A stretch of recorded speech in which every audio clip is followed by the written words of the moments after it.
안녕하세요. 반갑습니다. 오늘은 공의로우신 하나님, 말씀 주제가 공의로우신 하나님, 공의의 하나님에 대해서 말씀 듣겠습니다. 말씀 한번 찾아볼까요? 시편 94편 1절 한 절 말씀, 구약 871페이지에 있습니다. 여러분들이 찾을 동안 저는 물 한 잔 마시겠습니다. 찾아옵시다.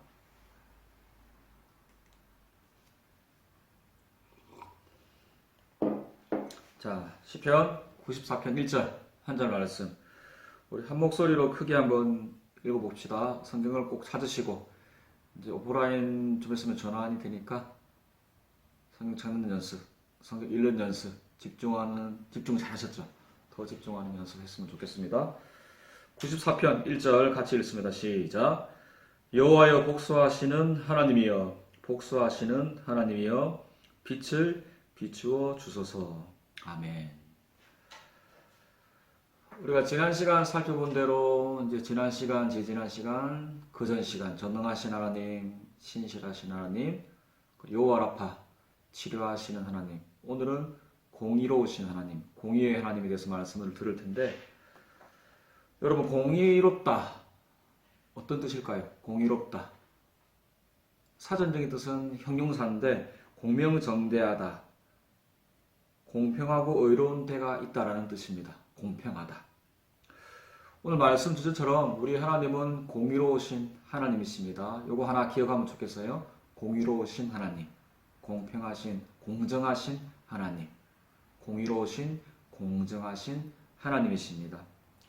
본문은 굉장히 특이하게 시작이 되죠. 시편 94편 1편이 하나님께 부르짖음으로 시작이 됩니다. 어떻게 시작됐죠? 여호와여 복수하시는 하나님이여, 복수하시는 하나님이여. 우리가 말씀을 접할 때 다소 의외의 부분이라고 할 수 있습니다. 오늘 본문은 원수가 범이 여호와께 있다는 강력한 표현이기도 하지만, 우리가 성경을 접할 때 어쩌면 우리 마음 같기도 한데 이런 내용이 성경에 적혀 있어도 되나? 조금 난해해 보일 수 있는 부분이죠. 한번 살펴봅시다. 하나님께 억울함을 호소하며 해결해 달라 그러는, 쉽게 말하면 의인을 괴롭히는 악인들을 여호와께서 복수해 달라고 요청하는 전형적인 탄원시, 하나님께 탄원을 하고 있죠. 악행을 저지르면서 하나님을 알지 못한다고 생각하는 어리석은 사람들을 하나님께서 책망시켜 그들을 징계해 달라, 그들을 책망해 달라는 이러한 내용입니다. 우리를 만드신 하나님께서 그 모든 것을 보시지 못하지 않기 때문에 침묵하시는 하나님에 대한 부르짖음으로 해결할 수가 있습니다.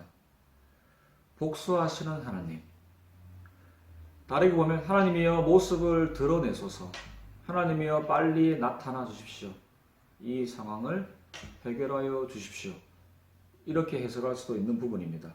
뉘앙스가 하나님께서 조금 침묵하셨다, 많이 침묵하셔서 이 시편, 이 94편의 저자가 하나님을 자꾸 부르짖는 것이 아닌가, 이런 생각이 들 수도 있는 것입니다. 근데 그 목적은 복수를 위해서, 복수하시는 하나님이여, 복수하시는 하나님이여, 복수를 위해서 하나님을 부르고 빨리 해결해 달라, 이러한 내용입니다. 여러분, 하나님은 악인들을 심판하는 분이십니다. 형벌로 징계하는 분이십니다. 이 말은 우리가 복수하지 말아야 된다는 의미도 담고 있습니다. 복수는, 원수가 품은 우리가 할 일이 아닙니다. 복수는 누구의 일이죠? 하나님의 일입니다. 신명기에 다음과 같이 말씀하고 있죠. 복수는 내 것이라. 복수는 하나님의 것이라고 말씀하고 있습니다. 왜 이런 얘기를 하셨을까요? 왜 복수를 하면 안 될까? 여러분, 복수보다 이제 우리가 이런 마음 가질 수 있죠.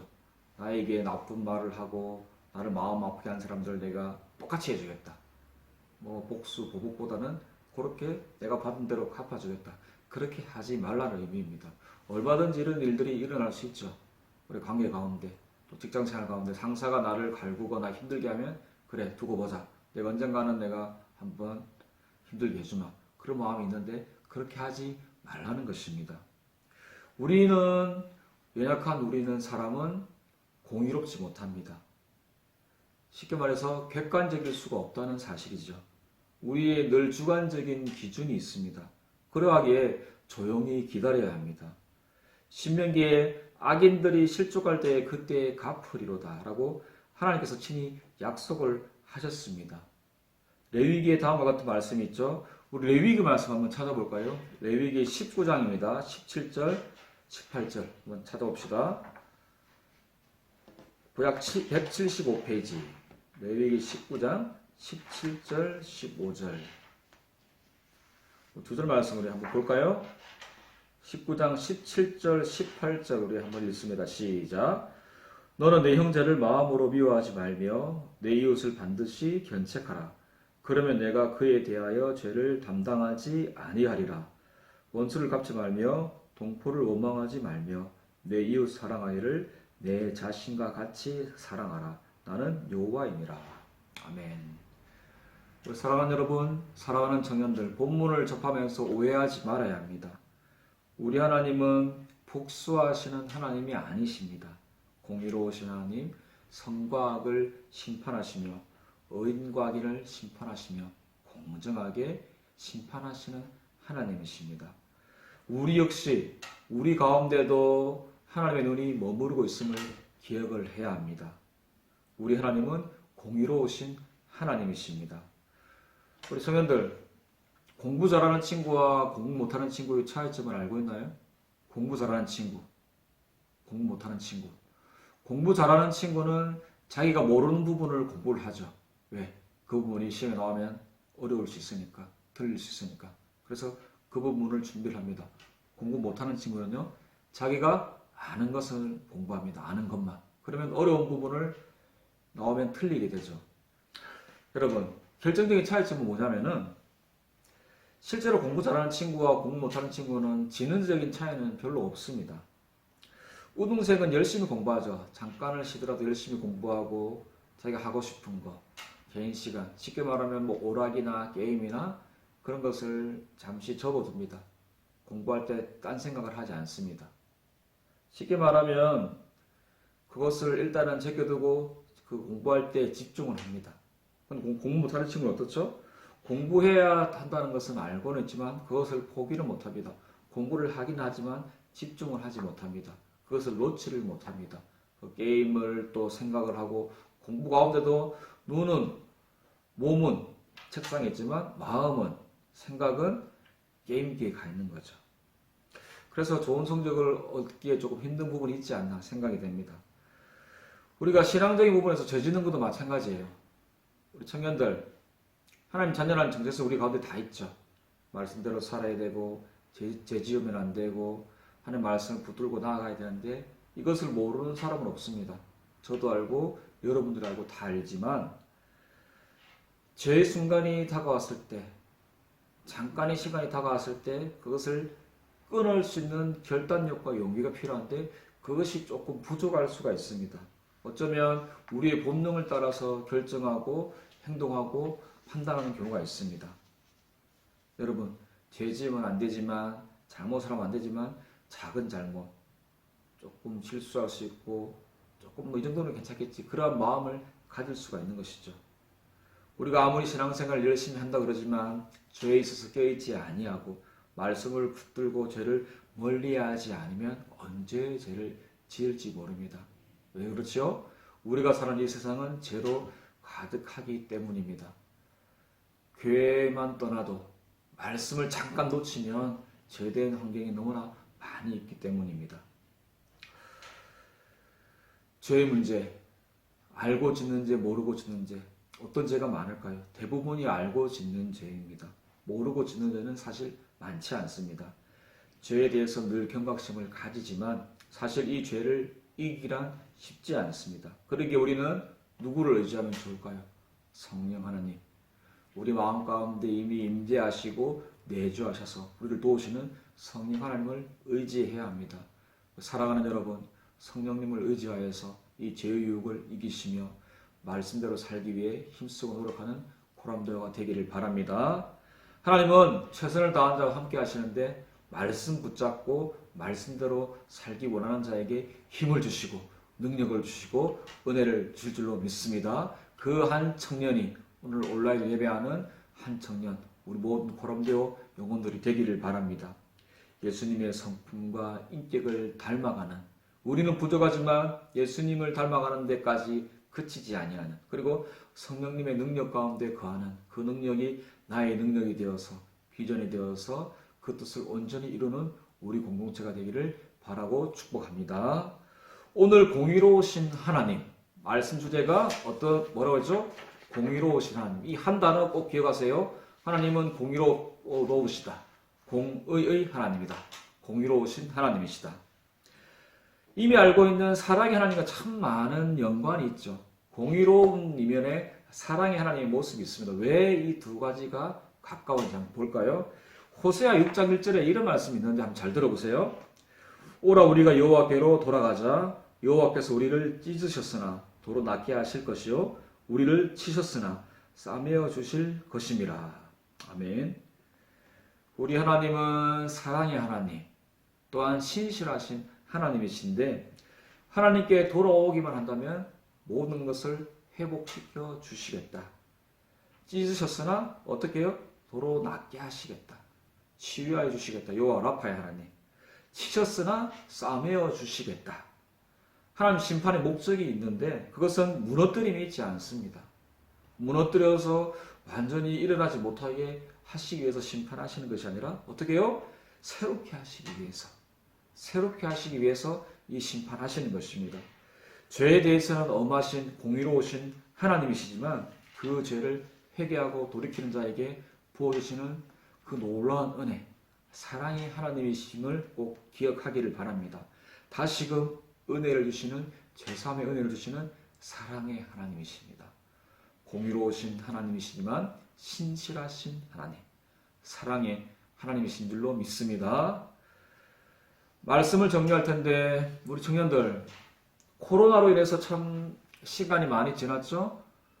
1월, 2월 코로나19 19년도에 이제 중국 우한에서 발병이 되어서 2019년 지나서 1월, 2월 우리나라 이제 2월 초에 조금 대처를 잘했으면 괜찮지 않았을까 그런 마음을 가져보는데 3월 첫주부터 4월 오늘 이제 5월 거의 끝나가겠지만 두 가지를 생각해 봅니다. 하나는 신천지와 하나는 동성애입니다. 이 두 가지가 매우 민감한 사항, 사실 좀 다루기가 쉽지 않은 사항이죠. 그동안 오픈되지 못한 부분이 있었습니다. 이 코로나가 신천지로부터 시작이 되었죠. 영적으로 해석할 때 어떨까요? 이 코로나가 없으면 참 좋았을 것 같아요. 정말로 세계적으로 우리나라 말할 것 없이. 하지만 이것으로 인해서 신천지의 실체가 세상에 알려지는 계기가 되었습니다. 잘 되었습니다. 어떻게 표현할까요? 신천지 혼나라. 이번 기회에 정리가 되어서 이 신천지 사람들도 예수 그리스도 앞으로 돌아온 역사가 있기를 바랍니다. 그들도 회개하고 돌이켜서 하나님의 자녀가 되는 귀한 은혜가 있기를 바랍니다. 두 번째는 동성애입니다. 사회적 거리두기 기간을 지나서 이제 생활적 속 거리두기를 하는 찰나에 지난 5월 초, 4월 말부터 5월 초 연휴 기간이 겹쳐서 그때가 이제 이태원발 좀 발생이 되었는데 성경에서도 일찍이 이제 동성애를 경고하면서 구별된 성결을 강조하였죠. 사랑하는 여러분, 이 두 가지를 통해서 말씀하시는 하나님의 뜻이 분명히 있습니다.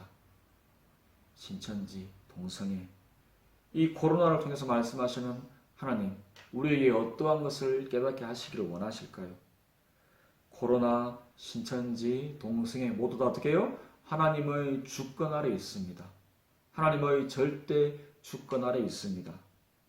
우리 청년들 어떠한 마음으로 지난 3개월의 시간을 보내셨나요? 하나님은 살아계신 하나님, 신실하신 하나님, 오늘 살펴본 대로 어떤 하나님? 공의로우신 하나님이십니다. 하나님께서 반드시 우리를 보고 계십니다. 이 시대를 살아갈 때에, 청년의 때를 살아갈 때 여러분 어떠한 마음가짐이면 좋을까요? 하나님께서 함께 하시고 하나님께서 보고 계시고 하나님께서 인도하신다. 공의 하나님의 뜻을 꼭 생각하기를 바랍니다. 나는 청년의 때에 무엇을 해야 하는가? 무엇을 준비해야 되는가, 어떤 마음을 가져야 하는가, 어떻게 나아가야 하는가, 미래를 어떻게 준비해야 되는가, 하나님 보시기에 나는 어떠한 존재인지를 고민하는 우리 고람되어가 되기를 바라고 축복합니다. 하나님의 선하신 인도하심을 경험하는, 하나님의 이루심을 경험하는, 그래서 우리 청년들이 이제 20, 30대를 거쳐서 40, 50대가 되고 이제 어른이 될 것이지 않습니까? 그때 하나님께서 나를 인도하셨다. 그 코로나 시간 가운데서도 청년의 때 20, 30대의 학업 가운데, 직장 가운데, 직장 준비하는 시간 가운데, 어려움의 시간 가운데 있지만 공의 하나님을 기억하며 그 하나님을 붙들고 나아갔을 때 내가 오늘까지 이르게 되었다. 이러한 멋진 고백을 할 수 있는 우리 코람데오 공동체, 믿음의 모든 자녀, 믿음의 공동체가 되기를 바라고 축복합니다. 한 주간 힘내시고 승리하시길 바랍니다. 할렐루야.